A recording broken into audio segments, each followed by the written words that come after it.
So, guys, my favourite album this year is an album called Wormland. It's an album about worms. Worms, eh?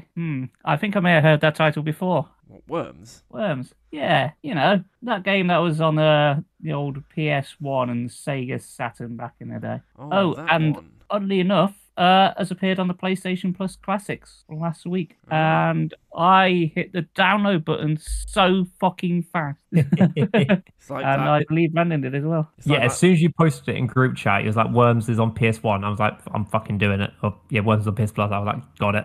It's literally Yeah, I'll that put it on. meme where it's like the nut meme. Both of you were just like, oh, download nut.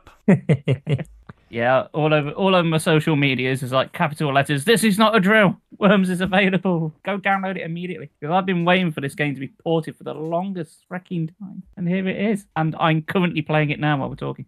So as we speak about it, I've opened it up on Wikipedia just to get like a lot of the history about it. Mm-hmm. And the actual idea, it says here, so Worms was a brainchild of Andy Davison, a then unknown computer shop employee and a fan of microcomputers since 1987. And it says here, Worms originally began as an amusement experiment on a graphic calculator by Casio. He started doing Worms on a fucking calculator. Yeah. Well, the more original versions of these are like games like Scorched Earth or Tanks, if you remember that. So if nobody's played Worms, all it is essentially you play a team of 4 worms on a 2D landscape, which is randomly generated every time. And it's just a selection of weapons that you choose. Like, you take it in turns trying to blow each other up. And it's great. The best thing about it, well, actually, there's 2 best things about it. One, it's got animated FMV sequences in between as loading screens. I love watching those. Yeah, everyone does. And there's quite a few of them as well. I think for the day anyway, I think there's about 12 or so, which seemed like a lot back then. And also, the voices are iconic. Yeah, we all try and... I don't think a week goes by that I don't try and do a Worms impression. It just sort of happens. When I play D&D every other week, sometimes someone will be like, "Oh, it's your turn now," and they will just like they won't know what to do, and my DM will just go skip go, and then just start doing the skipping rope animation from Worms. I forgot about that. And then all of us just start going off on a tangent and just start quoting worm quotes. Yeah, I mean, if you ever want to give like a character a sort of high-pitched, stupid voice, or you're trying to mock someone, just go for a Worms voice, don't you? So obviously we've played the original Worms, but have any of you actually played any other games in the Worms series? Yes. Yeah. Which ones have you played? Well, I think because when you mentioned it in chat, I didn't actually say anything, but I've played the same one that Chris mentioned in our chat, which is Worms Armageddon. I believe I still actually have it on. I've got it on PlayStation 1. I also have it on PlayStation 1. Again, I was just looking at the Worms thing. I didn't even know there was a console called an Amiga. Did you not know that? The Amiga 500 was the best-selling model. Did not know. Yes, Worms Armageddon. Yeah. That was a good one. I have one of them. Yeah, I had the Dreamcast version, so I don't know if there's really any difference. I imagine the graphics must have been better from PS1 to Dreamcast. It's quite a jump, isn't it? Yeah. Probably. I don't know. But yeah, I mean, like whenever I'm playing Worms, like I'm always thinking back to like the sheer chaos of the banana bomb and using a sheep. Yeah, she's great. The old granny, the holy hand grenade, they're all there, and they're all a good time. You had, was it like fire punch, and then you had basically a Hadouken? Yeah, well. you did. Yeah. Yeah, because I remember when I first played it on the PS1, it was at the same time as sort of like Dragon Ball was really like within my childhood. So every time I saw them use the fireball, I just sort of like Kamehameha. Yeah, pretty much that's it. So I suppose before we wrap up talking about Worms, what's your favourite line that they say, and can you do an impression of it? I'll get you back. I think mine is probably from Worms when it goes, or I think they're my favourite. I'm gonna go with the classic one when one of them dies. They just go, oh. I couldn't actually hear that. It's so high pitched. I don't think I couldn't hear it. Shall I try it again? Yes. No, is that too high pitched? No, I must be so deaf as fuck because I just could not hear anything. Didn't hear that either. I bet every dog and cat in the world just lifted their ears up. I can't do it any lower because that's the voice. Well, if that did come up in recording, then lucky you. If not, also lucky you because you don't have to hear my shit impression of Worms. And Neither did we, apparently.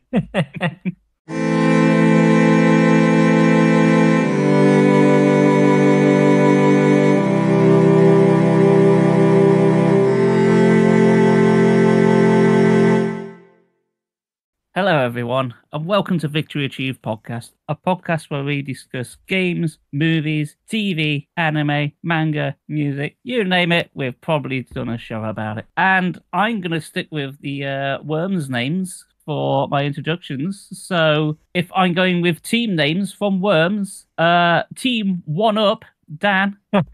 Hello. And Team 2 Up, that's me, Brandon. And oddly enough, the other team member names are as programmed in. Looking at it, you've got Fab 4, which is, if you click on it, it's the name of the Beatles. You got Royalty, which you can probably guess what that is. You got Top Dogs, which I believe are like the names of the characters from Top Gun. And Take This, which I wonder what that is.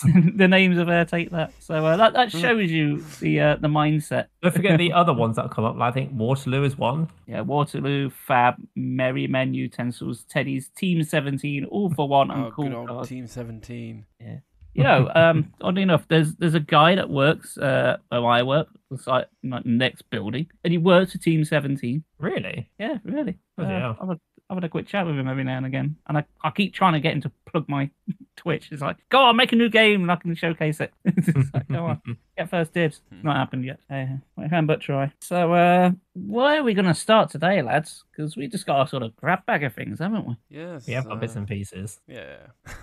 Shall we start off with like the newest Marvel thing, which is probably the biggest talking point at the moment? Yes, tell me more. What is the new Marvel thing? The new Marvel thing is the new Marvel thing, and it's called Secret Invasion, and it stars Samuel L. Jackson, of course, and a few others like Ben Mendelsohn, Kobe Smulders, Martin Freeman was in this as well. Olivia Colman's in it. That's so woman. Yes, that's the woman. Yeah, I was trying to think of her name. I was like, what's her name? I can't remember. Yes, Olivia Colman, well known for playing. I was about to say the woman from Peep Show. Yeah, she knows how to play the man. I've never. She's been typecast. Oh, this is going well, isn't it? Anyway, yeah, Secret Invasion is the new Marvel TV show on Disney Plus. At time of recording, there's only been one episode out so far, and I've got to say, it's a very strong start. At least I think so. At least, what do you think, Dan? I don't know.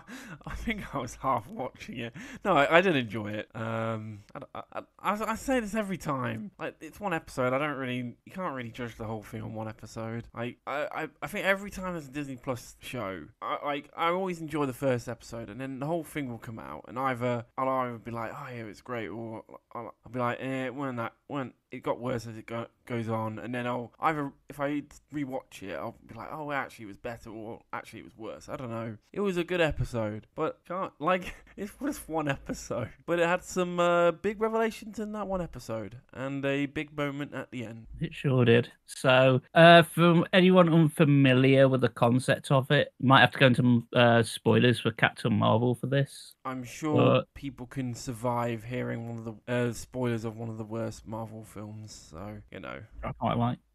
Yeah, so premise of this is Nick Fury's been off Earth for a while, and he's come back because there's a race called the Skrull who are shapeshifters, and in Captain Marvel they were sort of led to believe they were the villains. In the end, they turned it out to more be the victims, and they started to settle on Earth under the supervision of S.H.I.E.L.D. and Nick Fury, Captain Marvel. But the premise of the series is that other Skrulls have come to Earth, and they're not as nice. They're a bit more of a terrorist group. And essentially, because Skrulls can shapeshift, it's going to be one of those shows which I think is going to be more like a thriller, and more of a case of you can't trust anyone on the screen, because there might be a Skrull, there might be who they say they are, and there might not be. And because one of my favourite films ever is The Thing, I really like plot lines like that. Like, it leads you to like second guess everything, like, especially on the first watch. Maybe it will lose impact over like several watches, but the first time is like you can never assume who you're watching is who they say they are. To be honest, I nearly watched The Thing the other day, but then I ran out of time, and then I put anime on instead. What? So have you not watched The Thing? We spoke about The Thing ages ago, and I said to you, both of you, I've not watched The Thing. I don't know if you watched it since then. No, I haven't. And one of my workmates, he's given me a list of films I need to watch, and yes, The Thing is at the top. Watch and the he fucking literally thing. I've got it on DVD and Blu-ray and VHS. Yeah, he literally rewatched it this weekend because I mentioned a film, and he was like, "Oh yeah, that's interesting." And then he went, "Oh, I rewatched The Thing," and I was like, "I nearly watched it, all right," and then I didn't. So Do yourself a favour. Watch it in the dark on your own and give it your full attention. I'll tell you this, It's both worth of you now. By next podcast episode, I will watch it. Well, we've told the audience that He's now. promised So he's told the audience that. Yeah. No, I will. I've got a week off Although- next week. Although I have to assume that we are actually talking to Dan and not a shapeshifting. Yeah, it has to be a squirrel, squirrel. I must be a squirrel then. There you go. Yeah, but yeah, if you like Nick Fury doing his thing and Samuel L. Jackson being Samuel L. Jackson, the action scenes in the first episodes were fairly strong, and I'm really looking forward to seeing more of it. Quite honestly, I just want to see where it goes. I've got a rough idea of where things are going after watching it, but who knows? Who knows? Do you know how many episodes are in this? I was literally about to say, I think it's only 6 episodes. I think it's 6. It's normally 6 from a Marvel one, isn't it? I don't know, it depends. Like, I think Daredevil's got like 18 episodes. I say Falcon Winter Soldier. That was only 6 episodes. Was WandaVision 6 episodes as well? No, I think WandaVision was 9. Can't remember. I believe WandaVision was 9. Miss Marvel, Falcon, and maybe Hawkeye were all 6. Yeah, I think Hawkeye was. I still need to watch Miss Marvel. I still haven't watched that. I can't remember what the other ones are. That's how impactful they were on me. I can't remember what the other ones. Oh yeah. Didn't you have Moon Knight? Moon Knight was about 6 episodes. Yeah, I guess they're about 6 episodes. Yeah. Well, just concept-wise, this has been like the one I've been looking forward to the most. Like the trailer, I thought looked interesting. We'll see. We'll see how it goes. Despite the fact that it's shape-shifting aliens, they've tried to ground it in a weird way. Yeah, I suppose they have. Like, as I said, it's like more of a thriller. You could see this, like, if you took out the Marvel and sort of aspect of it, you could see this as like being a straight-up sort of, I don't know, Cold War thriller type thing. Or maybe something like Mission Impossible. Something. I didn't expect Emilia Clarke to be in it. I didn't realize she was going to be in the. No, I didn't realize she was in it. Even though she's quite clearly in the trailer, I just somehow didn't realize she was in it until the credits were on. It's like, I didn't even watch the trailer, but then she just appeared. I was like, oh okay. I guess there was one actor, I don't know his name, but you know, right at the beginning when you got Martin Freeman and he goes to see that guy. Yeah. That guy, I don't know the actor's name. For some reason, as he was speaking, I was just like, this guy's voice is fucking sick. I don't know. I would like to just see him act more. I don't know his name. I probably should have a look. I want to know what films he's in. I don't think he's probably had massive roles, sadly. I'd like to see. It's only a bit part. So. Yeah, I'd like to see more of him. Don't know why. I just heard his voice. It's like, you know what? Sometimes you hear someone's voice and you're just like, I just want to hear that person do their thing, and I just want to hear them. I want them to read me bedtime stories. Yeah. I don't know. It's just one of those voices. Like I know there's a few YouTubers where I'm just like, I could just happily listen to them talk because their voice is just so interesting. It's just a bit like that. I know that's a bit of a weird random thing that I took from the first episode of Secret Invasion, but it is. Yep, that's the review for Secret Invasion. Secret Invasion has voices in it. You're like, I like this one man's voice. There you go. This one man's voice. 1 out of 5.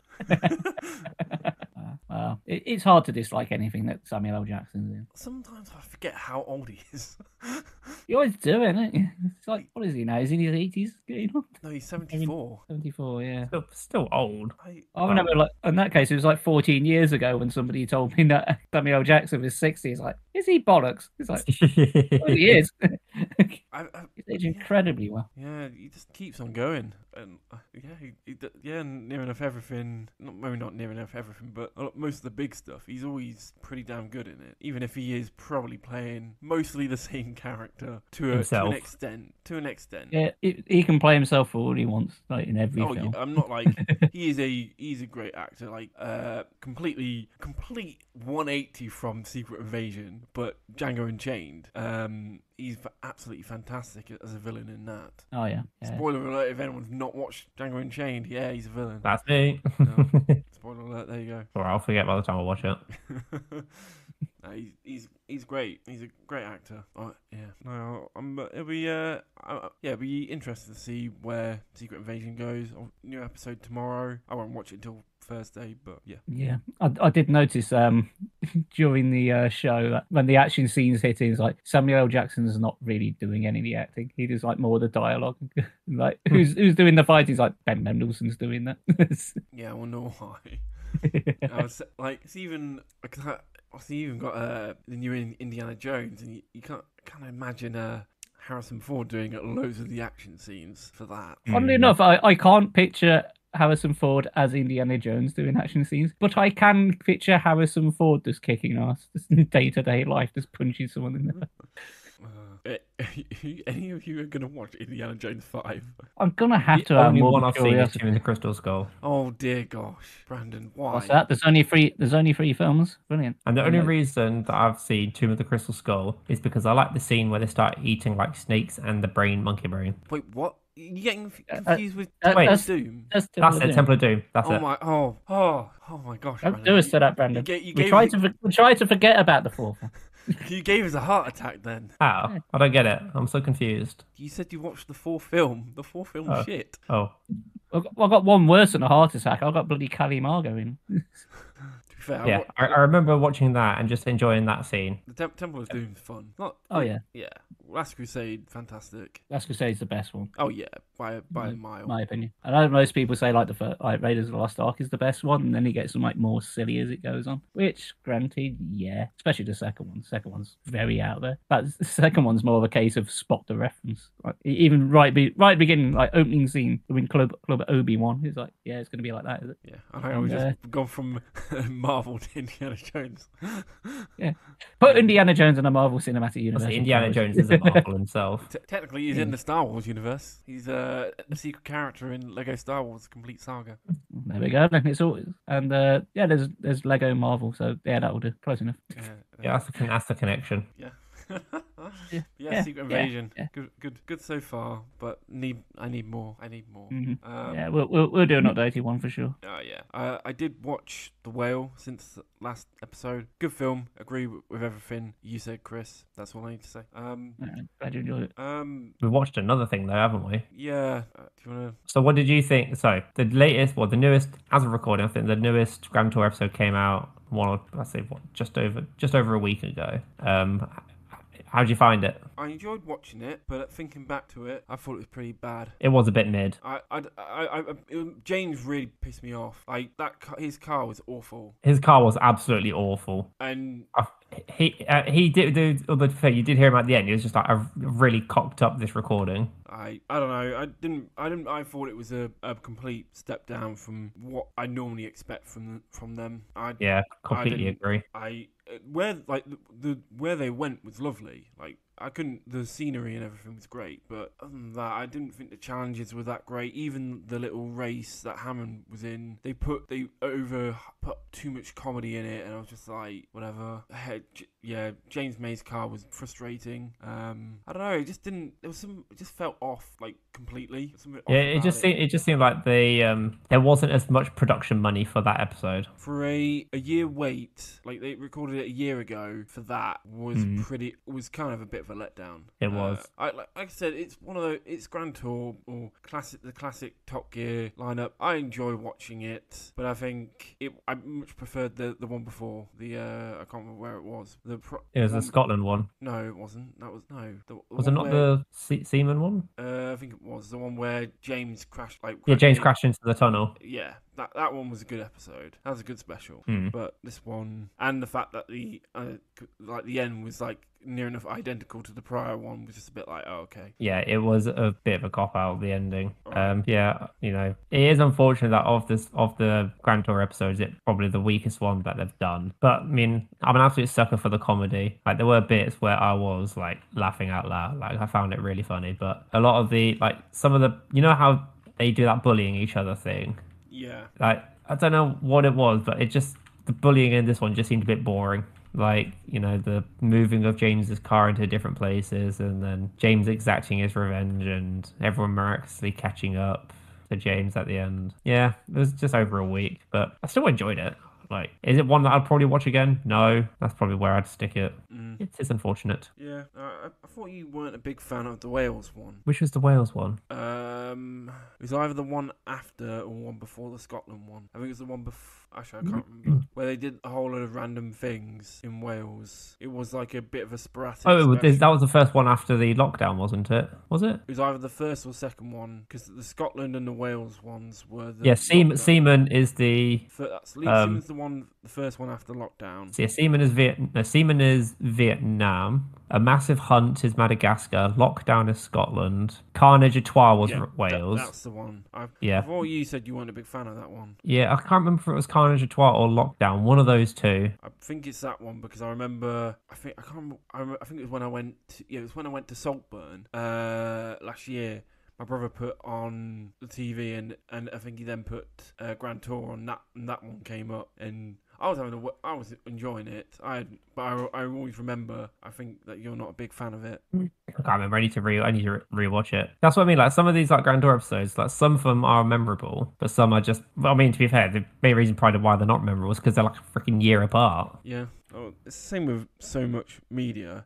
A lot of media just comes and goes, and you just move on. Yeah. You're like it for like a couple of months. It's like, oh, this show finishes, everyone moves on. It's the same with everything, you know. It's like it is a shame. Like look how there's a couple games early this year that were absolutely massive, and now there's been other games that have just completely shat on them. And when those games that came out early this year, people were going Game of the Year, and now you've got games like Resident Evil 4 Remake and Tears of the Kingdom, and from the sounds of it, Final Fantasy 16. Like these are, and Diablo 4. These are, take those 4 games for example, are all really big games that have got high scores from multiple different things that are just shat on games that came out early this year. That people on the internet and friends that I know and were saying it was Game of the Year, and I'm not saying said game wasn't a good game, but I think there were bigger games. I can't remember what game. I don't even know what game you're on about. I'm not going to say. I'm not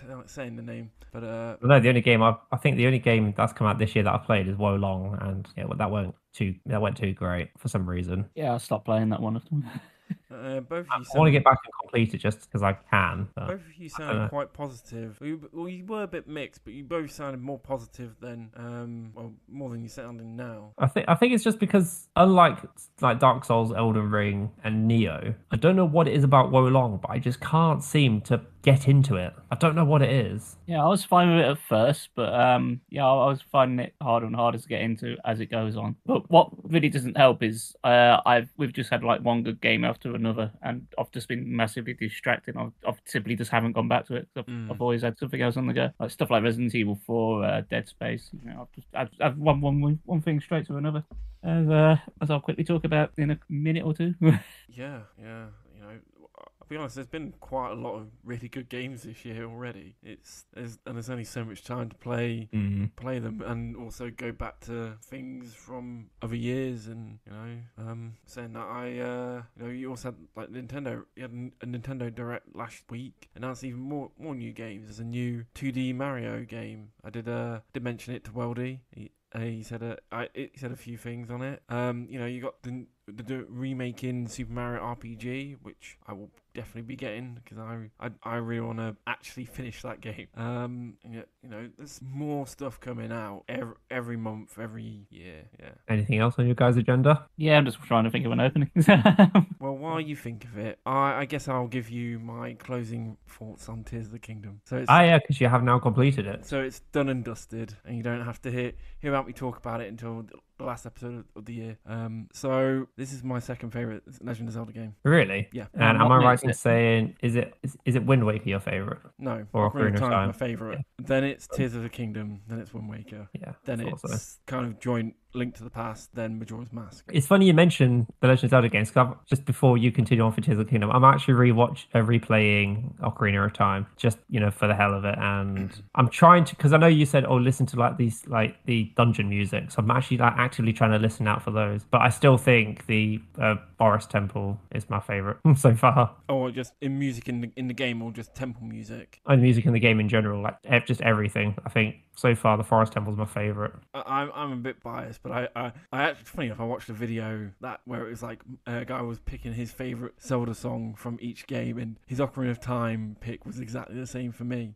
It's the first song you hear. You boot the game up and you hear it. I think the title screen music is the best song in the game. But then Ocarina of Time has one of the best soundtracks of all time, so the Forest Temple is great. Like, and I know I remember saying about the Forest Temple. It always reminds me of the M83 song. I can't remember what it's called, but it always reminds me of that. But yeah, I absolutely love Tears of the Kingdom, and I'm trying to not play it anymore because I want to play other things, and it's very difficult because I love it so much. It took me 110 hours to beat. I probably could have beaten the game far sooner, but I wanted to be prepared for what is the greatest boss fight in Zelda history. The final boss is the best Zelda boss of all time. Is it another take on Ganon? Well, it is Ganon. It's Okay. Ganondorf.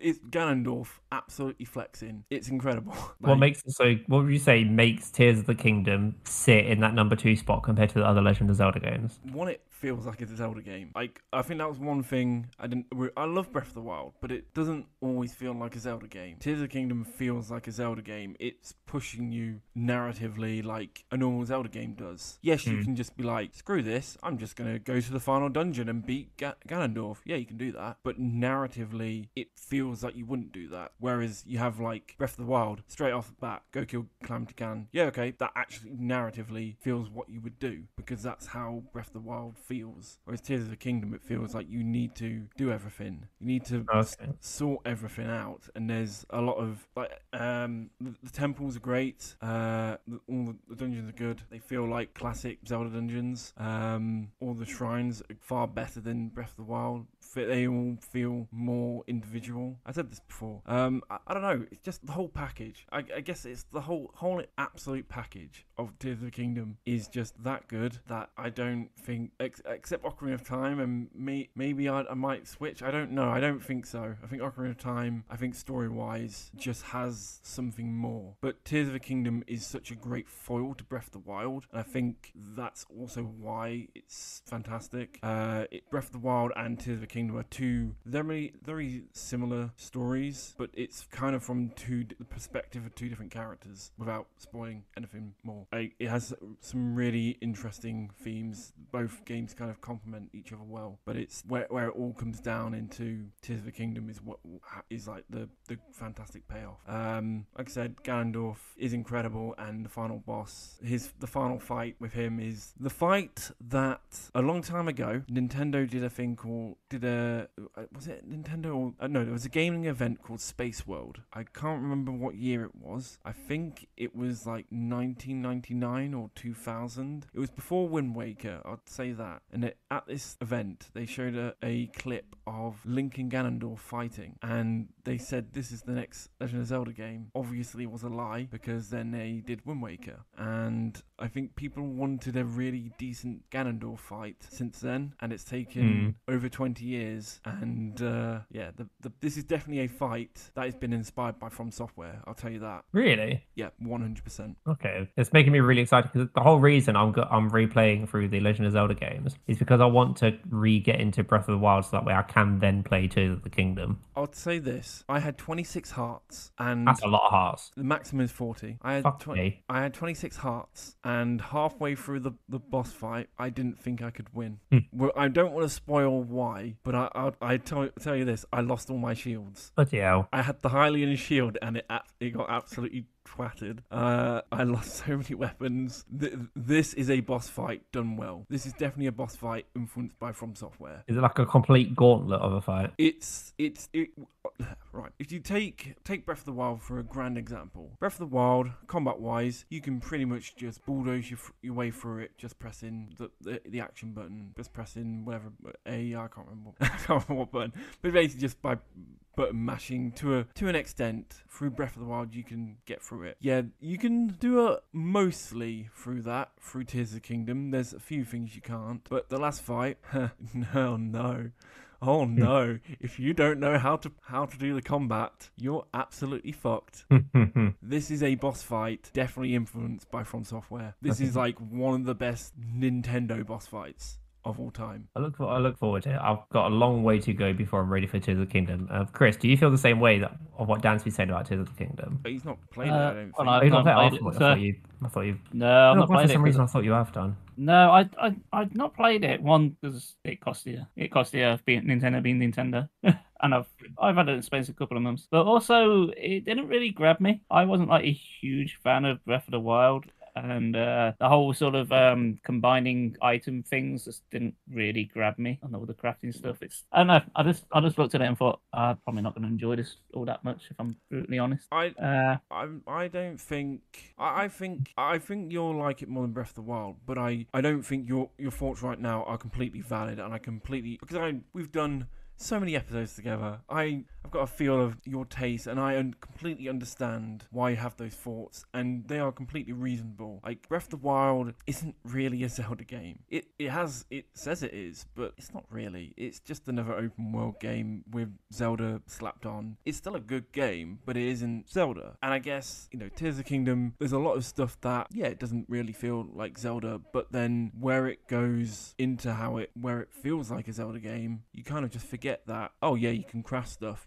I saw someone make the fucking Batmobile from The Dark Knight the other day. I was like, what is going on here? With a bat bite that could fling out of it. So there's people doing that, but then I play it and it feels like how I felt when I played Wind Waker and Ocarina of Time. I remember when I first spoke about this, I was like, it just feels like more Breath of the Wild. Yeah. And I was exploring, and it was just like, it's just casually exploring. But the more I played, the more I was just like, I want to just see more and more and more. And I can't put it down. I want to put it down because I want to do something else. But I've put in more hours into it than Breath of the Wild now. And it has so much more going for it than Breath of the Wild. The problem is I've played so many good games this year, and I'm like, it's been great, but then it's also been like, I've already got to decide what has been my favourite, and I think so far it has been Tears of the Kingdom. So this we're unfortunate because I've not really played any new games that have come out in the year. Probably my selection is going to be somewhat biased. At least my comment from many episodes ago is kind of valid now. Many episodes ago I said to you two, I think Tears of the Kingdom might be my game of the year. Right now, Tears of the Kingdom is my game of the year. Yeah, we're still halfway through the year, so God knows what's going to appear. I still need to play Octopath Traveler 2. You played anything else, guys? I was just about to say, since Dan has just talked about a game that he's finished, last episode I mentioned The Bunker, and I have finished it now. So I've got a couple of final thoughts on it, and that is, I still really enjoyed this, and I can see myself playing it again, and I actually think I may prefer it more than The Dark Descent. Ooh. Purely because, towards the end of the game, it does a few things that I was not expecting. Like throws a few curveballs at you. So that kept things more entertaining. It definitely is the creepiest one out of the lot, I found, just because of the whole setting of it. But it's just the addition of every time you play the game, the item spawns are random and in different places. And that's enough for me to want to play it again. I'm going to give it a little bit of time before I do, because there are multiple endings, but it does make me want to replay the game again at some point in the near future. And from what I played, I think it's the perfect length. Time wise, it took me about game time. It said 6.5 hours. It took me to beat it, but I know for a fact that doesn't include all my deaths, because it boots you back to your last save. Because I played that for way more than 6.5 hours. I tell you, I double that with all the deaths easy. I haven't streamed this game, and I don't know if I will, because I think I'll be really boring to watch, because I go out my save room, do one little thing, hear the monster, and it's nope, straight back, save. I literally pick up one item, do the tiniest amount of progress possible. It's don't care, going back, saving it, so I don't have to do it again. You say it might be boring, but you stream Paw Patrol. Your point is valid and well made. Yeah. So I recommended it last week, and I even after completion, I recommend it even more. I think it's definitely the best one by Frictional Games. That's just me. I So what? I don't know know if either of you have seen it. I think it came out either today or yesterday, but there is a trailer for the Five Nights at Freddy film. I could not give two less of a shit if I've not actually seen the trailer for it yet. We had the Five Nights at Freddy film. It was called Willy's Wonderland. I still want to watch that. It's great. It's Nicolas Cage beating the shit out of animatronics, and he didn't say anything. It's Nicolas Cage. It has to be watched. Yeah, exactly. No, I think a lot of people were disappointed with it. It's like, there's no nice way to really say this, but you're wrong, I'm afraid. Did you watch the same film as I watched? Yeah, I watched the trailer for Five Nights at Freddy, and then I was just like, oh, there's more lore than I ever realised. Okay, it looks kind of interesting. I don't know. It was one of those trailers that does what a trailer needs to do, makes it really creepy, and kind of really interesting, but it might not be that interesting when it comes out. It might not be very good either. Who knows? It does what a trailer. I haven't got my hopes up. It does what a trailer needs to do, but it might still be a turd, but when it comes out, even though the trailer makes it look very shiny. What's the rating of it? I don't know. Because as far as I'm aware, the biggest fan base of Five Nights at Freddy's is like 6-year-olds. So, and if it's meant to be a horror film, it's like, how the hell is that going to work? I don't know. My mate's about I don't know how old he is. He's how much older than he is from me? I can't remember. He's 30 something. He's just had his third kid. So that he's 30 something, and he likes Five Nights at Freddy. So yeah, I went to a book signing a couple of years ago for Derek Landy, the author of the Skullduggery Pleasant series. And while I was in the queue, there were tons of people talking about Five Nights at Freddy's. Apparently, the law's really convoluted. Yeah. That's all I took from convoluted because, as far as I can tell, it's just made up on the spot as it goes along. In the trailer, it was like kids are being possessed by the animatronics. I was like, wait, what? Yeah, something like that. And because the animatronics are meant to be the spirits of children anyway. The only thing the thing I like the most about Five Nights at Freddy's is that the music artist Nate Wants to Battle does a whole load of Five Nights at Freddy songs, and they're all great.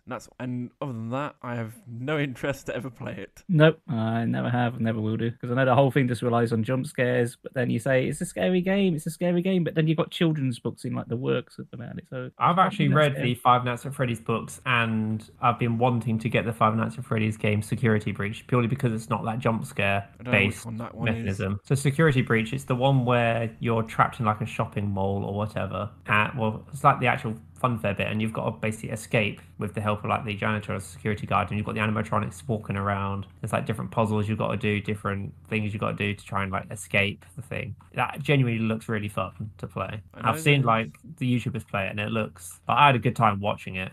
So I can imagine like playing it will be a nice few hour investment. Isn't there a game, Five Nights at Freddy's game, where it's set in a nursery? Probably. Yeah, I don't know. Yeah, isn't that Five Nights at Freddy's 4? I don't think it's a nursery as such. I think it's like a kid's room. Yeah, there's Five Nights at Freddy's 4, which is set in like a kid's bedroom, and you're like that's the one I'm thinking of. Yeah, that's Five Nights at Freddy's 4. This is what you come to Victory Achieve to hear. Five Nights at Freddy's. There you go. No, I'm just kidding. Probably somebody does. Oh, I don't know. Hello. I don't know. Sorry, I've moaned nothing but moan about it. It's not my game. If you want to play a scary game, play The Bunker. Go on, you'll shit your pants. Yeah, there you go. It'd be the best thing ever. And it's no jump scares. Or what's it? Or play something like Outlast, where all you can do is run. Yeah, so that's what I like about The Bunker, is like you can actually fight back. I mean, you're not going to win, but you've at least got a way. You've at least got a way of defending yourself. I mean, games like Outlast, like I like them fine, but I really, really wish there was a way to like get past some sections without just waiting. Yeah. I get that. It's like, oh, can I just? I mean, even if I've got like limited ammunition, as long as I just go out there, it's like, oh, just piss off out of the way for 5 seconds. Give me a minute. And The Bunker allows you to do that. You played a roguelike, haven't you, Chris? I have, yes. I played a couple of games, all on PS Plus, like because we've been really well treated this month. It's almost like to make up for like the last 6 months being shit. So yeah, we got Worms, and we got a couple which I'll quickly go over. We got Rogue Legacy 2, which was a game I was actually looking to buy, but I've just never seen seen it cheap. In fact, I didn't see it on PlayStation at all. I'd seen it on like Steam, and it's like, yeah, well, I don't play on Steam. I play on PlayStation, and I didn't even see it get ported. Didn't it come out last year? It did come out last year on Steam, Yeah. and then it must have got ported somewhere along the line, but it just went completely under my radar. But yeah, it finally came out and was on PlayStation Plus. I was like, oh, sweet. Nice. That's like just a nice surprise. Like, oh, brilliant. It's like finding a fiver on your couch. It's like, oh, shit. Oh, yeah. But yeah, if you haven't played Rogue Legacy, like the first one, you don't need to have done that to play the second one. They both play very similarly, if not more or less identical. So the gimmick is you play a character, or, well, you play a lot of characters, which are like from the same bloodline. And every time like you die, you play as like the next in line, as like your heir and everything. Each character you play has got their own quirks, and there's a ton of them. There's even more in the sequel. Everything I can say about two, I can say about one, and vice versa.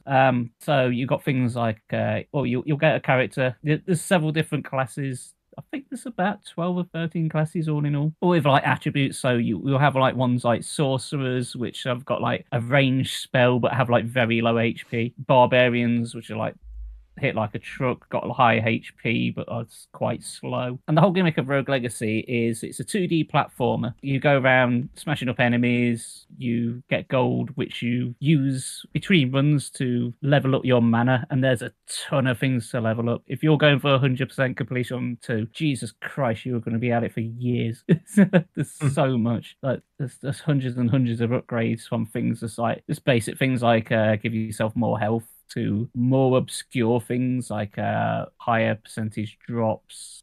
You name it in an RPG, it's got it, and in spades. Yeah, generally how it's broken down. It's every time you go into the dungeon, the layout's completely randomized every single time, so you've got no idea what the hell you're going to get yourself into. But you are encouraged to explore to get as much money as you can every run. There is an end game where you do have a goal, and every area has and actually the first game has like 4 main areas, if memory serves correctly. The second one has 6 main areas, and the sort of end one as well.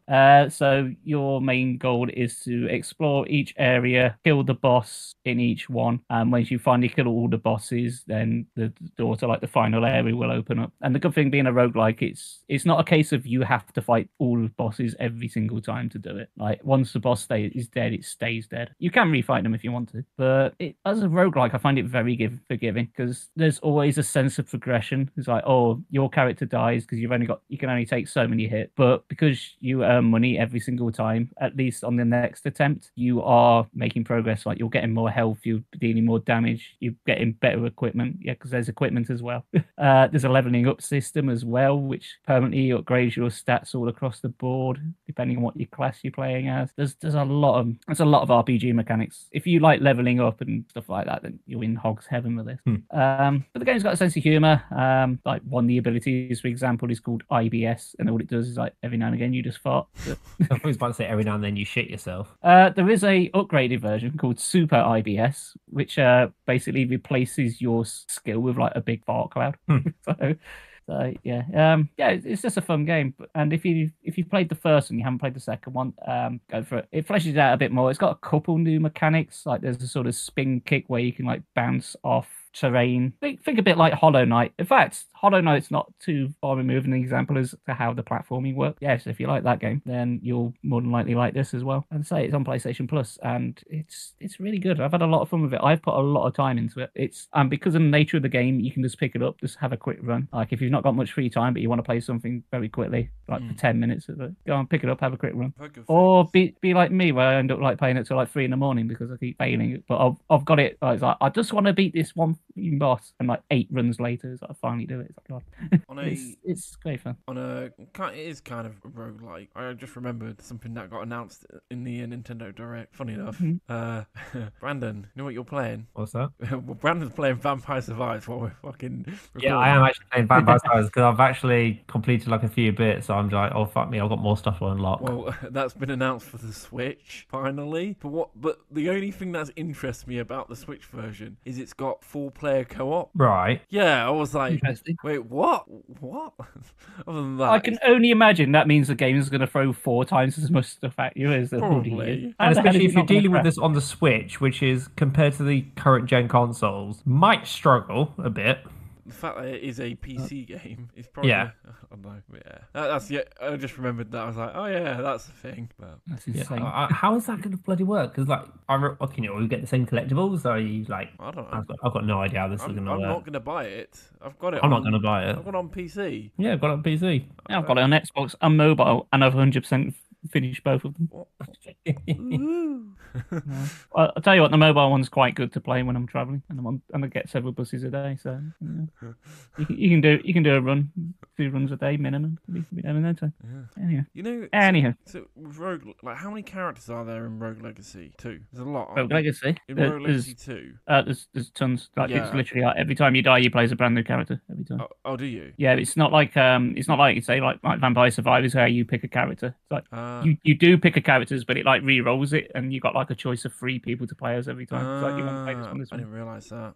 Yeah, I know there's an absolute massive roster of characters on Rogue Legacy 2. I didn't realise it was like that. I'm not playing it, so I don't know. All it boils down to is like what class they are, and each one's got like their own weapon, their own sort of action skill, their own spell, and then the traits, of which there are bloody loads. Like I said, like you get IBS, you get other things that are like more fun. Like you can get like monochromatic, so you just see the world in like all black and white, like, and other ones it's called Neon Cat, and all that does is like every projectile leaves like a sort of a rainbow trail on the screen. That's all it does. The actual whole game like a meme by the sounds of it.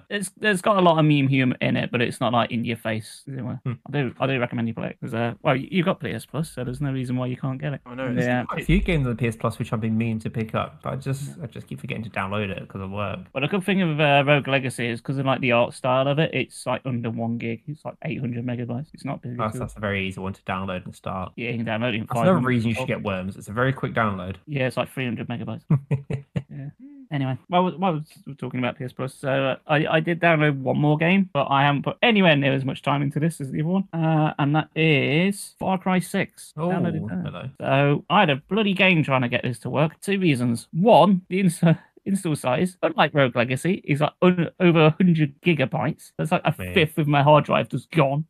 And secondly, the first thing the game forces you to do, there's no way around it. You can't quit out and say no. It forces you to make an account with Ubisoft. Oh, come off it. It's a single player offline game. Why the fuck do I have to do that? So that annoyed me. But because I did want to play it, I did make an account, but I'm a bit miffed about it. So that kind of sucks. In fact, there's a lot of stuff like that.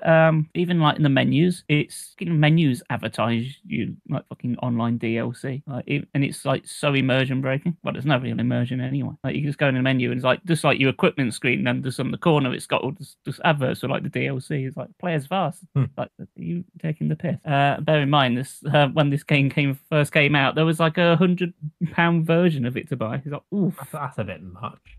Yeah, so he bought this game for 100 quid, then to still be advertised to. Yeah, fuck. So Far Cry 6 is not starting on a strong foot. And I tell you what, it's not going to get much better. Tell you what, have you guys played any of the Far Cry games before? I've not played them, but I watched a friend like years ago play, I think it was Far Cry 3, I believe. I'm going to say, well, to everyone at home, if you've played a Far Cry game before, like, say, like, especially like 3, 4, or 5, you've played Far Cry 6. It's the same fucking game. Or just in the jungle killing things. Pretty much, yeah. It looks nice, but then at the same time, it's stripped back, I'd say. I know it speeds up gameplay, but you know things like just sort of like rifling through containers, or in Far Cry cases, a bit more gruesome, but like skinning an animal to get its pelt, and it felt like you're actually doing it. This one skips all that, and it just kind of does the automatic pickup thing. So you just like kill it, and it just like goes directly into your inventory. So it just makes it feel way more stripped back. It's like the cutting corners. It's still 100 gigabytes. Yeah, I know it's kind of nuts. I mean, I'm not like super far into it. I've done about 6 or 7 main missions, so I'm far enough into like being like the main game. I've got past a tutorial and a few missions in, but already I'm seeing bugbears of it, and I don't know if I'm going to finish it. I might, because I do like genuinely like the other Far Cry games. I don't know which one's my favorite, but probably 3's still my favorite, brutally honest. I've enjoyed 4 and 5, and I own like physical copies of them, and I have enjoyed them, but they do boil down to like the same sort of gameplay loop. Like you just explore, you wipe out enemy camps, you go up a bloody radio tower, which I know is a meme. But this is the same. Nothing's changed. And I wanted to like it more because it's got Gus from Breaking Bad in it. Giancarlo Esposito. I know I fucked that up. Yeah, it's got him in it. But the thing is, it's got like a sort of narrative story, but unless you're like just like going from mission to mission to mission, because it's like a big open world, it falls into the trap of you're gonna kind of forget what's going on because you can just like you'll have the story thing and then you'll just bugger off and fart around hunting down wildebeest for like 6 hours, and you come back to it and go, what's going on again? Oh yeah, we're under pressure to overthrow fascist dictatorship, but it can wait while I hang Glenn for a bit. Yeah, so I've got to say it's not really a recommendation. I mean, if you pay full whack for this, boy, you must have egg on your face. I'm big time, man. Yeah, I'll probably play it a bit more now I finished Rogue Legacy because it's like the biggest like AAA title I have. But the in-game advertising just on the menus is so egregious. Like it doesn't need to be there. Stop that. If you're gonna do like stuff like that, or what you really should have at most is just on the title screen where you've got like new game continue. You should just have an option for like DLC. Yeah, that's it. I don't want to see it while I'm actually playing the game. I don't want to see something like dangling a carrot saying, "Oh, give us 15 quid. Go on, bastards." That's pretty much Ubisoft for you know. This is a company. That is why I don't play anything else like that. Like I've not played any of the new Assassin's Creeds at all, but I bet you they're going to be like the same. Yeah, I think just I don't know about you, Brandon, but both you and I, Chris, I think we're just like basically fuck Ubisoft. Fuck Ubisoft, yeah. Fuck Konami, fuck EA. The only ones I really have much compassion for now is I like Capcom, but I know they can be a bit naughty. But at the end of the day, Capcom do release really fucking good games. I know Street Fighter 6 has had a lot of praise. I've not played that myself. I know that's apparently doing really well. Yeah, I know people are having a ton of fun with that, with like the customization and online play. But fighting games aren't really my thing. They're not really mine either. I think the only reason why I've been tempted to get Street Fighter 6 is the fact that I think it can. There's like a easy mode to play, like a simpler version, like a simpler control scheme. That's a little bit like Smash Bros. Yeah, I think a lot of fighting games now have that kind of thing. They've got like a sort of stripped down one. Yeah. But then if you want to get competitive, then it's got all like the button prompts and input. Yeah, I was interested in maybe getting it, but I don't know. I still got, like I said, I still got Octopath Traveler 2 to play. And my mate messaged me. He's like, "You should play this Legend of Zelda game if you've not played it." I was like, "All right, that'll be the next Legend of Zelda game I play." Which, funny enough, is actually made by Capcom. Since you literally just mentioned Capcom. What are they doing making Legend of Zelda games? It's the Minish Cap. Right. Yeah, they did Minish Cap, and they also did the Oracle of Seasons and Ages ones as well. Yeah. The Game Boy Color. Yeah. And the Forward Swords series as well. Yeah, that's what my mate said I should play next, Legend of Zelda wise. And well, now it's on the Switch Online, although I do have a physical copy of it as well. We'll see. Funny enough, the first Fire Emblem released in the West is now on Switch Online, so I got that to play. I was just about to mention that to you because you mentioned what a Switch Online. So did you see it's dropped? Yeah, with Lynn and Hector, since they're engaged. Yeah, that's the one I've got the physical copy of. Yeah. Back in the day, and haven't finished it. Yeah, and they've been adding a few things on Switch Online recently. I think I can't remember. Yeah, they had a couple new games. I literally checked. Was it like 2 days ago? And I can't remember what the hell they've added. I think they put a new Kirby game on there. I think they did. I'll have a look. Yeah, I can't remember. I'll have a look in a bit. I can't look. I've got Tears of the Kingdom on it, so. Yeah, mine's not hooked up yet. You did watch new Beavis and Butthead. I did, yes. Well, I've been meaning to watch for a little while. So Beavis and Butthead, eh? I bet a lot of us have got some old memories of watching the original series or films back in the day. No, I think it's just you. Sorry, Chris. Just me. Oh, missed it. My only experience of Beavis and Butthead is when I saw it at the start of one of the Jackass films. That's it. Okay. You gotta think you're slightly older than us. Fair enough. Making me feel my age again. Yeah, so a lot of people, like, if you see like Beavis and Butthead, a lot of people just write it off as like just being, oh, it's just dumb. And yeah, it is a bit. But I'm very much in the camp of this show's actually more clever than you think it is. Because even though the characters of Beavis and Butthead are dumb, they do have some character traits that like become more obvious as time goes on. And it's like the world around them like plays it straight, and the series does sort of like have a sort of commentary on on society, how things work, just through the eyes of these two. It's like idiot. It's funny how things pan out. Like people who are level-headed, they've got their ideologies in place, and then it's almost like the resolve's tested when they stumble across Beavis and Butthead just being stupid, and it like somehow flips their worldview upside down. Or you get people who are pacifists who like suddenly turn incredibly violent. I just can't take it anymore. But it's like the 10-minute shorts. So the newer series of Beavis and Butthead is interesting to me. And here's why. So the original series of Beavis and Butthead, created by Mike Judge, who did the shorts for MTV. And this is just a very quick breakdown because I can't remember all the details offhand. But essentially, Mike Judge got screwed over big time and essentially lost the rights to Beavis and Butthead. And he had to like bow down to like MTV.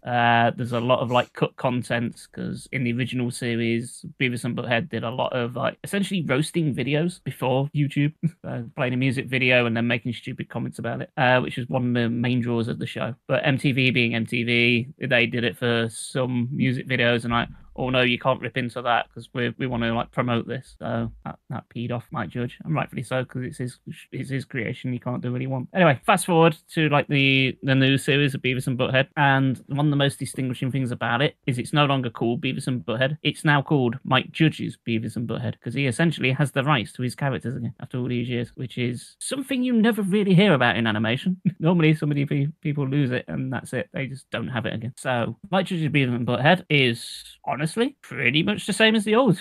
It does a few new things. They had the film Beavis and Butthead Do the Universe, which played with multiverse theory, time travel, as Marvel may have done once or twice. But they do it in only the way that Beavis and Butthead can, mostly with fart and fire jokes. But this kind of gives the show a bit more freshness because not only do you have segments including Beavis and Butthead, you also have more a few other spins. Like you've got Smart Beavis and Butthead from an alternate dimension. You've got old Beavis and Butthead, which is just them like in their late 50s, 60s. Right? And essentially it's just grand for them to like do new jokes in a different setting because they've aged, so they can put them in different places like courtrooms, that kind of thing. And it's like set more in like the near future as well. So certain things do change. Oh, my thoughts are all disjointed here. I'm trying to think. Yeah, if you like the original, so you'll like this as well because it is essentially more of the same. I'd say the biggest change, bar the sort of new characters, in quotations, because it's just them again, there's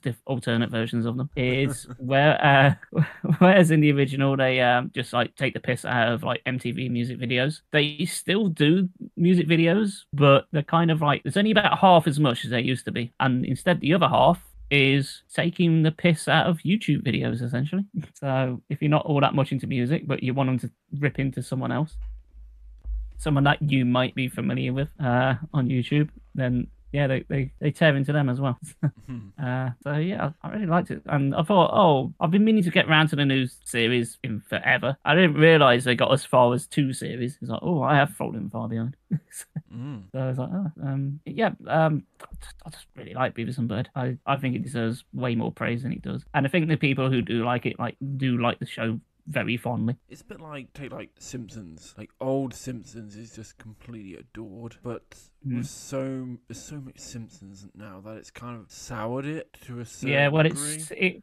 It kind of feels more like a different humour because it's the newer ones seem like more absurdist, or they're just like completely ruin like character traits. Like Lisa's just not Lisa anymore.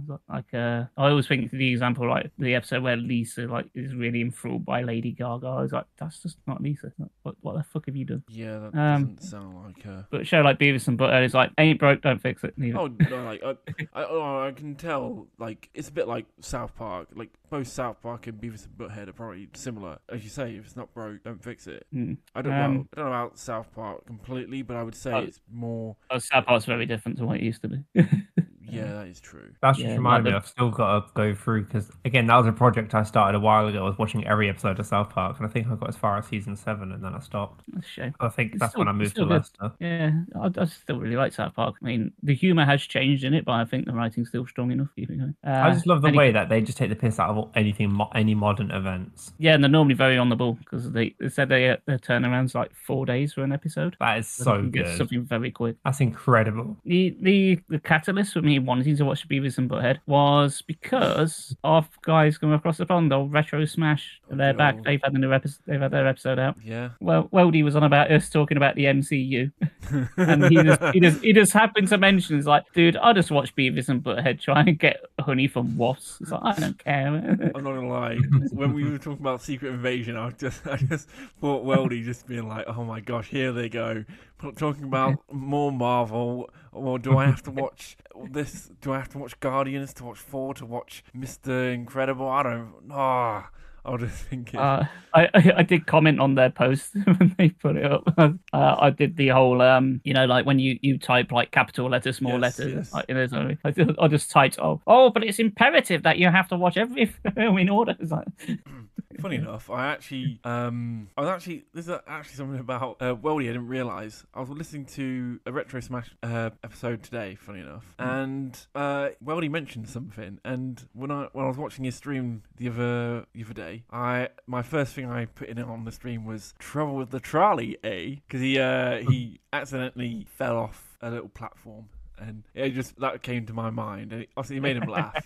Obviously referencing Spyro 2. I was listening to one of the episodes today, and he goes, "Oh, Spyro 2 is my favourite Spyro," and I was just like, I didn't even realise that. And afterwards, I was like, that was a good little quote that I put on his stream. And also, that was very quick. And also, he's right. Spyro 2 is the best Spyro. Me and Weldy both know.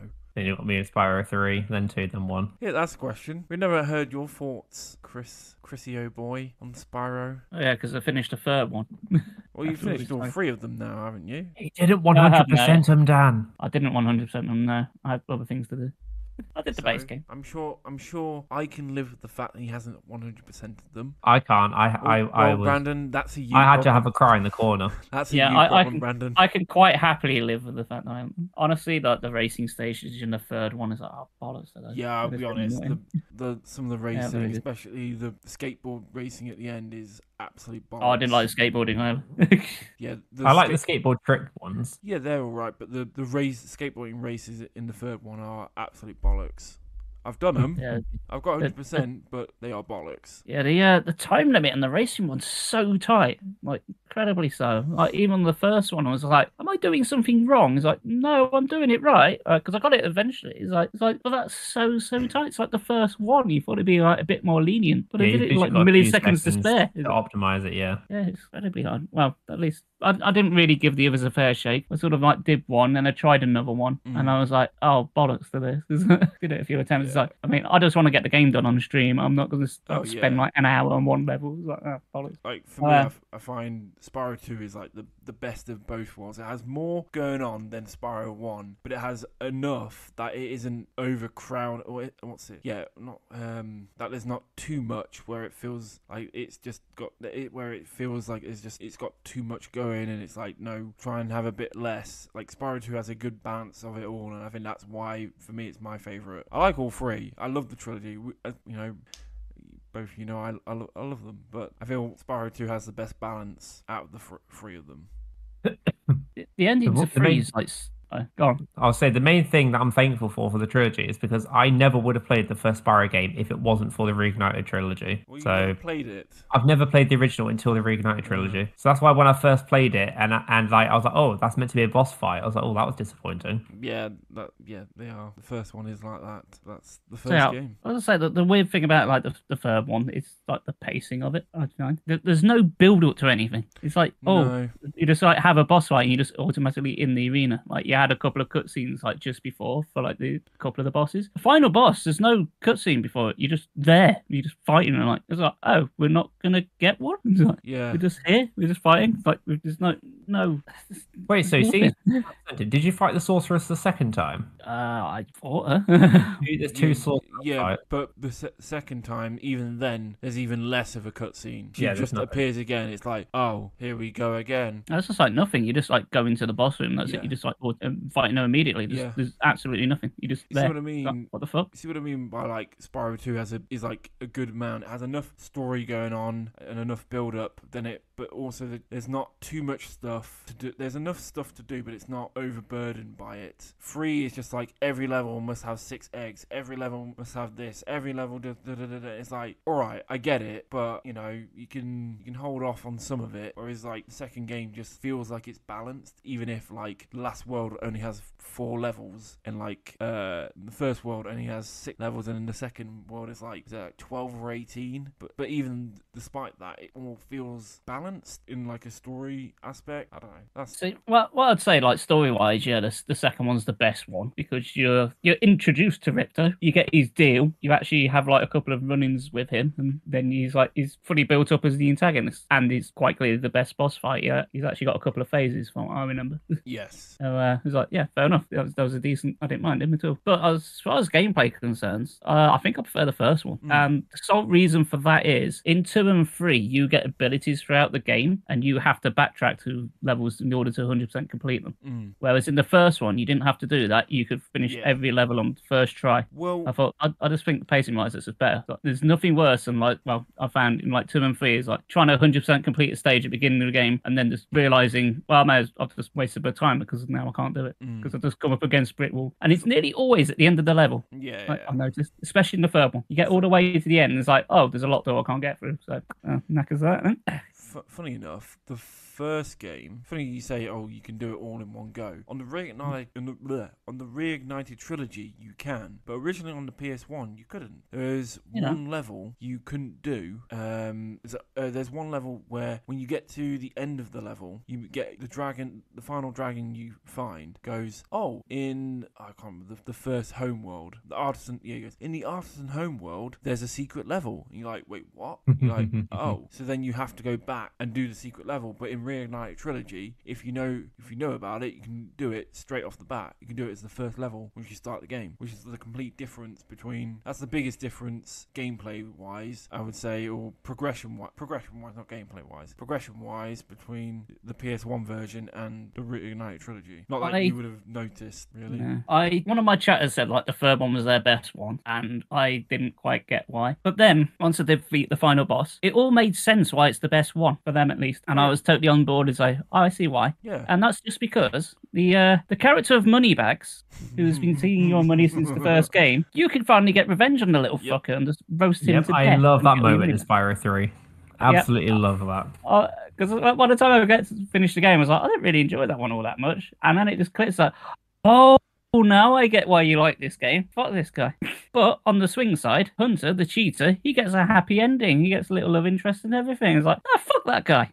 All he does is I liked Spyro 3. I mean, if I was like give like a rating, like it is absolutely neck and neck 3 and 2. Like there'll be some days where I would prefer Spyro 2 over Spyro 3, but I think the main reason I adored Spyro 3 is because I just liked that little bit of a development we've got with the sorceress. Not the dinosaur sorceress, but Bianca.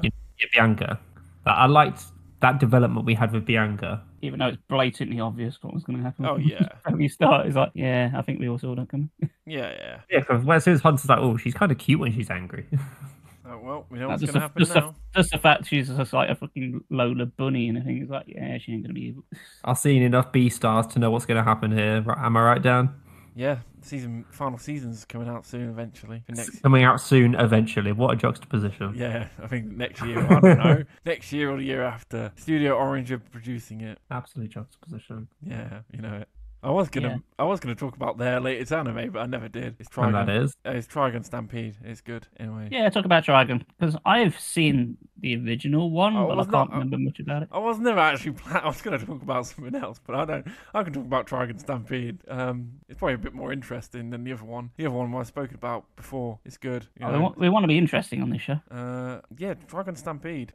Made by the same studio that did Beastars, as you literally just mentioned, Studio Orange. I was never going to watch this anime originally, and then I watched one of the latest Trash Taste episodes. They had an anime producer on from Studio Orange, and they were like in the episode they were like, I bet you're all wondering why we've only just got an anime producer on our podcast. It's because they all speak Japanese, and this is one who doesn't. Well, who does, but also speaks English. So Obviously, because he's part of Studio Orange, he spoke about a lot of their animation. Obviously, you got Beasters, and the main thing they spoke about was Trigun Stampede. And after the episode, I was like, I'm gonna watch Trigun Stampede. So Trigun Stampede is kind of a prequel to the original Trigun, kind of. It's a retelling, and it is a prequel, but you don't need to watch original Trigun. I've not watched original Trigun, so I don't. I know a lot of people who I saw a lot of comments online. People who really like original Trigun were boycotting Stampede, but I really enjoyed Trigun Stampede. It looked incredible. It like Beasters, Trigun Stampede is a like 3D anime and it has like 3D animation style. It's not like most of the anime I watch is 2D. So yeah, it looks absolutely gorgeous. Near enough every shot looks pretty damn good. Yeah, a lot of the action is great. The story's interesting. What's it all about? I've got his fucking name. Vash Stampede. Sorry, it's been a while. All about Vash Stampede. And on the planet No Man's Land. And it's in some ways it kind of feels a little bit like a little road trip. But there's like loads of villains who keep sprouting trying to kill Vash, and Vash is trying to find his brother, and it's really good. Got a fantastic score. Music's opening and ending songs are good. Final fight looks incredible. Studio Orange really did really well, and I'm expecting Beasters season 3, their final season of it, to be just as good animation wise. Yeah, I don't really know. Like it was just a really good watch. It's only 12 episodes. It's not too long. Is that completed in 12? Yeah, they might do a season 2. They've not announced a season 2, but they might do a season 2. So is the reason you suspect there's going to be a season 2 is because the story doesn't necessarily feel complete? They've because as I say, it's kind of like a prequel, kinda.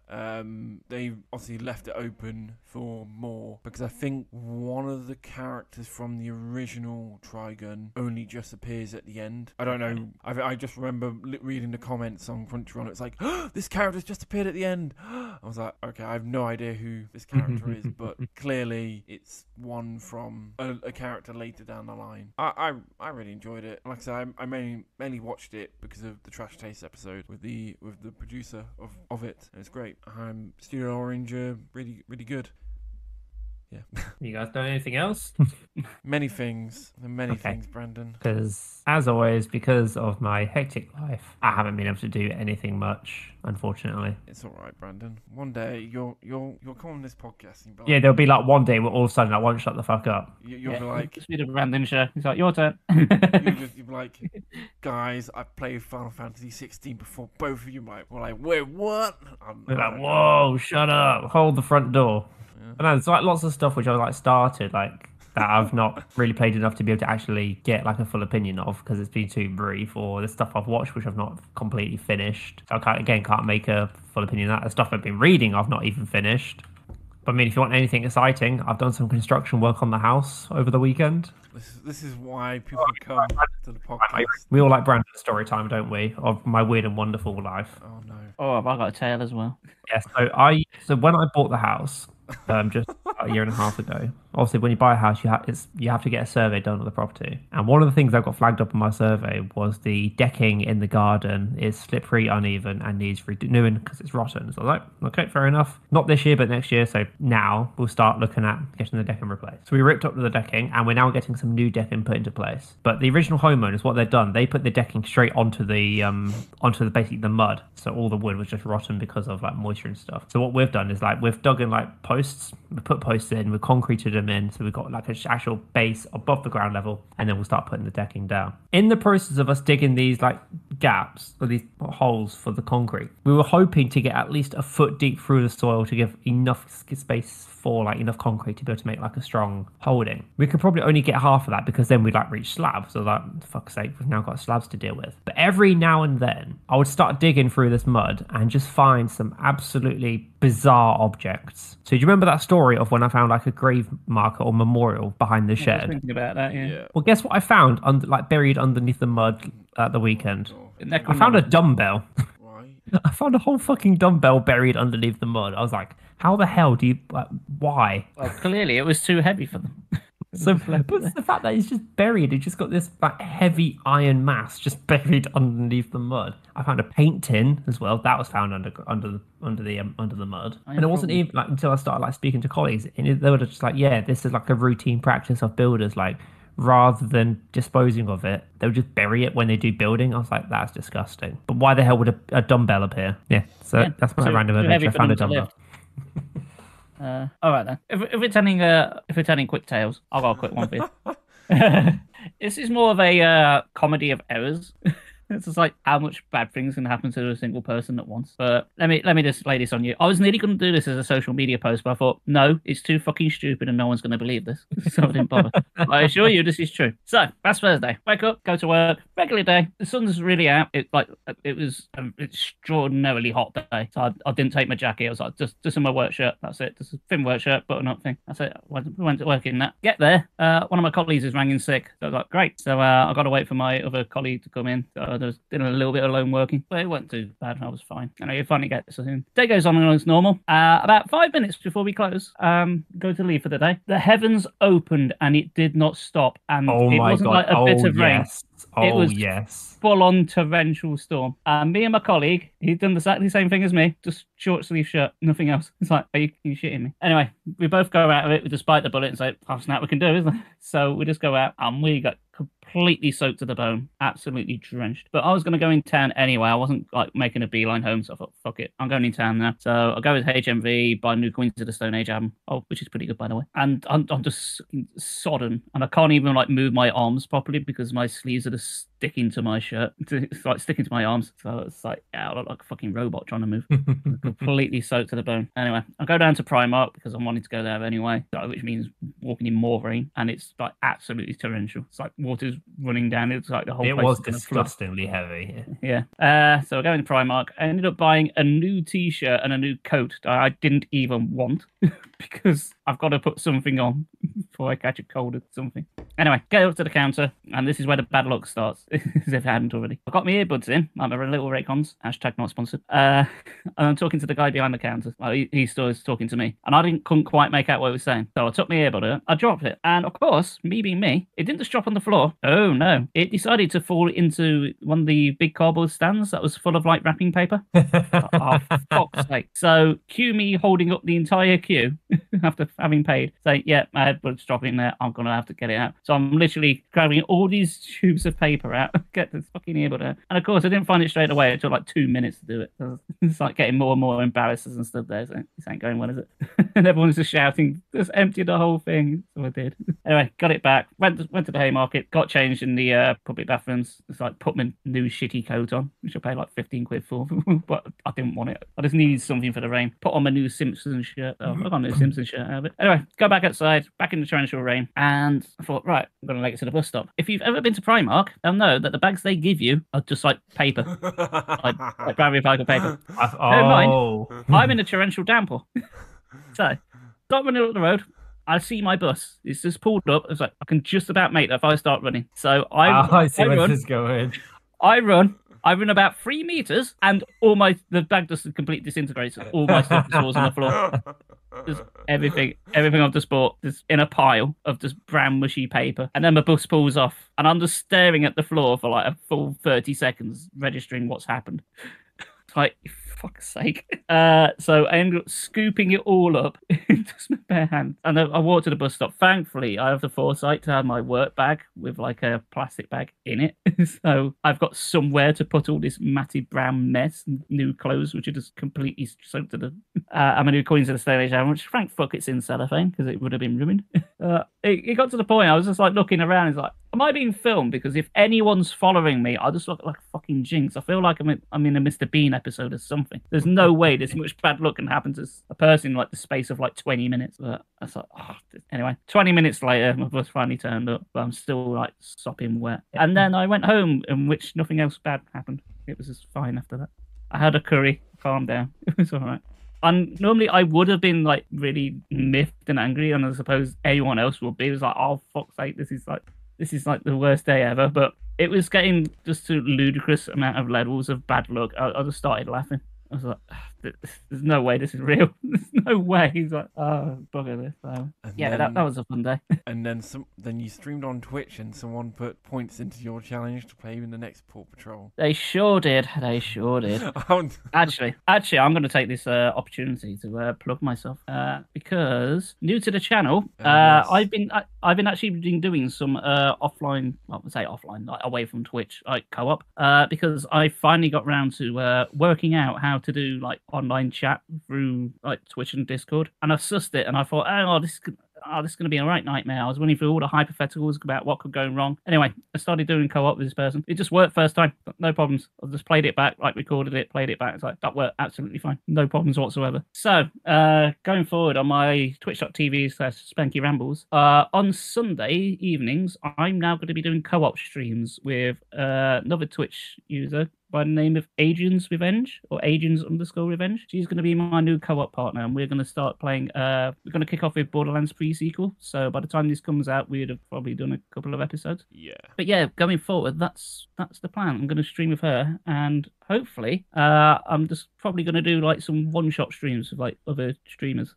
Even yourself, Brandon, if you're interested in doing something co-op at some point. Yeah, we just probably need to find a game. Yeah, I want to do like anything like over a long course of time, just like the odd one. Like, just here we go. It's like, hey, do you want to play some co-op Vampire Survivor? I was literally about to joke and say that. Yeah, just get the Switch going. Good. I mean, PlayStation is like my go-to one because that's where I have all the things. I mean, this is a good thing with streaming with someone who's got it, because we can just look at a game on the collections like, oh, do you have this? It's like, I don't, but I'm downloading it right now because we both have access to it. So that's just a nice feature to have.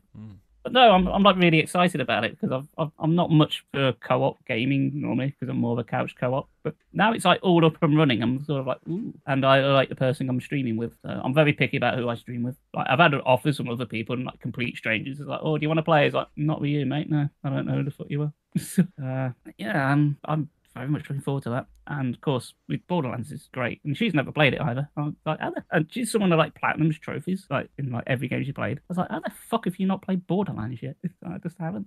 So we've been testing it with Borderlands 2, and she's having a blast. So we're both really excited to play it. She's having a lot. That's good news. As she said to me, she's having a lot of fun shooting people with 2 guns. Yes, because she's playing as Salvador in her one. I think I've already sold her on playing as Claptrap in pre-sequel just because I told her she can play as Claptrap. It's like, oh. I did warn her in advance, like his action skills completely useless for the most part. It's just completely randomized what he gets. And some of them are less than useful. Well, at the end of the day, as long as the both of you are having fun, who cares? Yeah, and it's not Paw Patrol.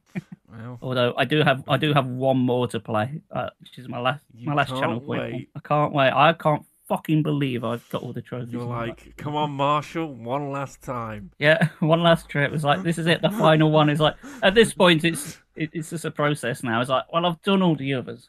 I can't leave one behind, can I? You'll finish it and be like, now, time to put you down. Yeah. Look at the flowers.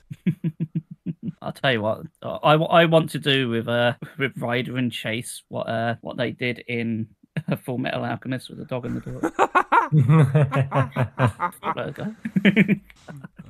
Well, I think with that's probably it. I don't think it's going to get any darker than that. No. What a random episode. It seems weird not having a main topic in this. I was trying to think of one, and I think I did think of one, but then I was like, we just kind of kept on going, and I was like, I'll just save it. Yeah, you'll have to let us know off stream. By the way, because I've currently got it up on some of the newest games that have been added to PS Plus. My friend Peppa Pig's on PS Plus as well now, guys. So you can play that as well. Stuff with that. I've got all your trophies on that already. I've already got it, done it. So if you want, that's what I'm going to be doing if people would commit. Yeah, I tell you what, Peppa Pig is actually better than Far Cry 6 because at least it doesn't fucking advertise you in the menu. It's just a complete game. I'm very wounded by Ubisoft for that. Oh well. Yeah, Far Cry is a Far Cry from what it was. Yeah. I was literally about to make that pun. Sorry, mate. It took me half the episode to get through it. Oh, it has been added. Oh, I've not played that. I'm going to download that. Well, you know where we are on social media: Instagram, Twitter, Facebook. You know where we are on wherever you're listening to your podcast. We're probably there. You know, Spotify, Apple Podcasts, always watching. Audible. I don't know if you want to listen. I think people do listen to us on Audible. Hooray! I don't care what you listen to us on, as long as you're listening. Yeah. We normally, now that Retro Smashed back, they'll be releasing an episode on our off weeks. So if you want to listen to more video game goodness, you can listen to them on the week we're not releasing an episode. Yeah, and if we keep plugging them, they'll keep being obliged to plug us all the time. So we've got a nice little cycle going on. But they're good boys. They are good lads. So I may have listened to 2 Retro Smashed episodes today, and I really enjoyed both of them. So I definitely know I would have got 7 out of 7 on that Spyro or Florida quiz, Weldy. I know I would have. Weldy, if you're listening, I've got some for you. It's just for Weldy, but you can listen to it. Basically, if you've listened to Retro Smashed or the episode with Weldy, he does a thing where they basically have a quiz. Is it this or is it that? I've got one for you, and that is I'm gonna say like some episode names, and you've got to guess: is it from Retro Smash Podcast or is it the name of an episode of Victory Achieved? Oh no! There you go. Go. Right? What are you doing that now? Or are we just leaving this? I'm not doing it now. That's just an idea for Weldy. Well, that's Weldy's thing. He can do that. I'm not stealing his stick. I've already stole most of them. Oh my gosh! I was gonna say something. Now you just absolutely throw me off. But I know. All I was gonna say is basically, Weldy, we love you. Anyway, well, you'll hear us again in 2 weeks. Be safe out there, and you'll hear us soon. Bye. Have fun. Bye.